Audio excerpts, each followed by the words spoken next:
In the last video, I revealed something intriguing. There's a group out there with the extraordinary ability to connect with individuals in a truly remarkable way. It appears this group taps into the power of dreams. With that in mind, let's take a closer look at dreams and explore what might truly be possible. Don't forget to like and subscribe. It only takes a moment. It takes little of your time, and it makes a big difference. And if you're intrigued by this story, share it with others so they can join the adventure too. In dreams, we can see, feel, smell, taste, and hear. But how is that possible? At its core, it's the brain producing these sensations. Through the experience I'm sharing, these secondary senses have carried over into my waking life. For instance, unimpeded by the group, I could think about something like alcohol and instantly taste it. My ability to hear my thoughts, what the group calls modulation, is the same way I hear in dreams.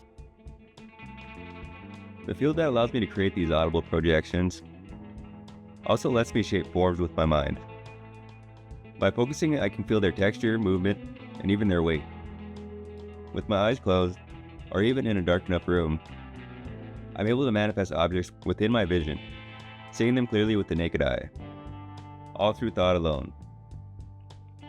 From personal stories shared by individuals that have taken part in dream study groups, and from a company called Prophetic, which has developed a device known as the Halo for on-demand lucid dreaming, there are incredible accounts of people connecting with others while in lucid dream states. These dreamers, within the same group, claim to experience shared dreamscapes, communicating and interacting with one another while asleep. It's becoming clear to me that dreams have the power to connect us in truly fascinating ways. The mechanism behind these experiences, these lesser-known abilities, has allowed me to hear my own thoughts in my waking life. Whether it's the voice of a lost loved one, or a favorite musical artist singing any song imaginable, this ability is linked to another, the power to create objects through thought that I can physically feel in every detail, from shape to weight. Dreams also seem to open a gateway to a shared, interconnected realm, almost like a simulation, where we can meet others. Here's the most intriguing part. It seems that the true nature of dreams, and their interconnectedness they enable, is understood by a group that has mastered all these functions. But they don't want anyone to know they exist. The ideal of dreams as simulation-like environments is worth considering, especially since institutions like MIT are already exploring this concept. In fact, back in 2020, MIT published an article titled Dream Engineering: Simulating Worlds Through Sensory Simulation, where they propose using sensory inputs to engineer dreams. While the ideal of dreams as simulations isn't entirely new, it's still a concept that hasn't been widely explored. I'll dive deeper into this fascinating topic in an upcoming video, so stay tuned. The group I connected with, as revealed in the last video, has demonstrated that entire environments can be crafted, resembling a highly immersive VR experience. To me, this encounter seemed designed to make it undeniably clear that what I had stumbled upon was rooted in advanced technology, with a distinctly human touch. Let me share a glimpse of one of these extraordinary moments I experienced, lasting nearly an hour. In this moment, I stood alone in my home in the middle of the night, eyes closed, surrounded by silence. With no one else around, I decided to explore this unusual visual ability. As I focused, the static haze began to dissolve, and slowly, a vivid scene started to emerge before me. It featured the same astronauts I mentioned earlier, but this time, the environment felt even more like a video game. Vivid, surreal, and bursting with energy. It looked exactly like this. One important thing to highlight: much like AI tools used for image generation, like Adobe Firefly, yes, I'm looking at you, Adobe, these visuals can be upscaled and enhanced to a level of near photorealism. I say this from personal experience. There was a hilarious moment with the group where elements from a visual sequence, much like the ones I'm sharing now, resurfaced in a dream, but with stunning realistic quality. I'll dive into that more later, especially how the group has blatantly demonstrated their control over dream production, even going as far as waking me from a dream they weren't fond of. The original environment was far more expansive than what I'm showing here, a long, vibrant cavern full of color and depth. This was one of those moments where I truly felt in control, able to move freely through the scene by sheer willpower. The movement was mostly fluid, but if I raised my arms as if physically holding the scene still, it would actually freeze in place. I could look around, take in every detail simply by moving my head. Once I released the gesture, the scene would flow back into motion, following its own path, unless I chose to redirect it using the same method. With enough focus, you could even do it without the gesture at all. Scattered throughout the scene were objects I could interact with.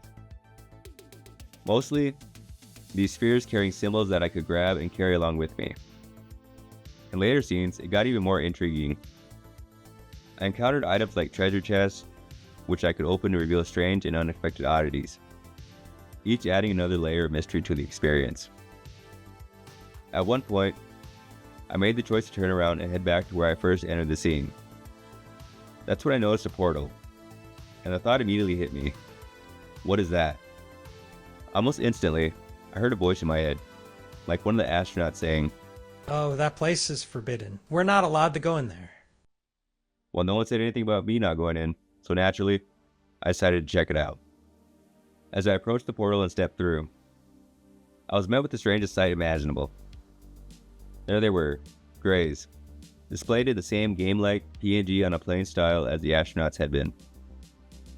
But that wasn't all.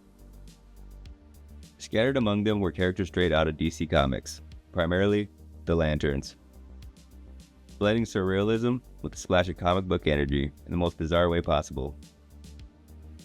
The moment the Greys saw me, their reaction was instant. An intense orange aura flared up around their heads, as if they were furious I'd shown up. They rushed toward me, but I was fully immersed in the belief that this was like an advanced VR experience, where my previous gestures had controlled the environment. So I thought, what if I just slapped one of them? And sure enough, as soon as I did, the Grey halted in its tracks and the aura vanished. It actually worked. I moved from one area to the next, each more intriguing than the last. What I'm showing here is just a small glimpse of the vast experience I encountered. There were countless areas, each unfolding with new surprises and details. It felt like an endless journey through different dimensions. One of the stranger areas I encountered featured a mysterious tomb resting on a pedestal. As I approached, I saw the title inscribed on its cover, Tome of the All-Seeing Eye. Odd, but undeniably cool. Naturally, I did what anyone would do in such a bizarre situation. I grabbed the book and left the scene, adding it to my growing collection of intriguing finds. One area that really caught my attention was this futuristic, complex cityscape. Between towering buildings, lanes were filled with UAPs zipping by, creating a dynamic, high-tech atmosphere. While I didn't defect it here, I actually managed to sneak inside a couple of the UAPs, attempting to steal one, because hey, in a game-like world, why not? I figured I could just hop into a seat and fly off, but no such luck. Inside, I found a full setup of terminals and controls, and I couldn't immediately spot a pilot's seat. Not wanting to waste time figuring it out, I shrugged it off and moved on. I soon stumbled upon an intriguing area where characters zip through translucent tubes, reminiscent of Futurama. As I moved on to the next area, I encountered the tube structure once more. With a simple gesture, I reached out to grab it, and to my surprise, I broke it. Leaving the broken tube behind, I ventured further, until I came across a man sitting on an enormous stone seat. As I approached, he dissolved into flowing particles, vanishing before my eyes. It was at that moment I realized I had been standing there, fully immersed, for over an hour. I finally opened my eyes, feeling physically exhausted, yet exhilarated by the experience. These moments kept repeating, with a consistent visual style threading through most of the experience. However, I also encountered a variety of visuals. from captivating animations to stunning realism. The deeper I delved into this VR world, the more fascinating revelations unfolded before me. I plan to highlight these remarkable moments in a future video. Trust me, you're gonna want to hear this story. I'll wrap it up here, but I wanted to share a quick glimpse into the fascinating VR experiences I encountered. In the upcoming videos, I'll dive deeper into some truly captivating moments, showcasing the seamless transfer from a VR medium to an augmented reality environment.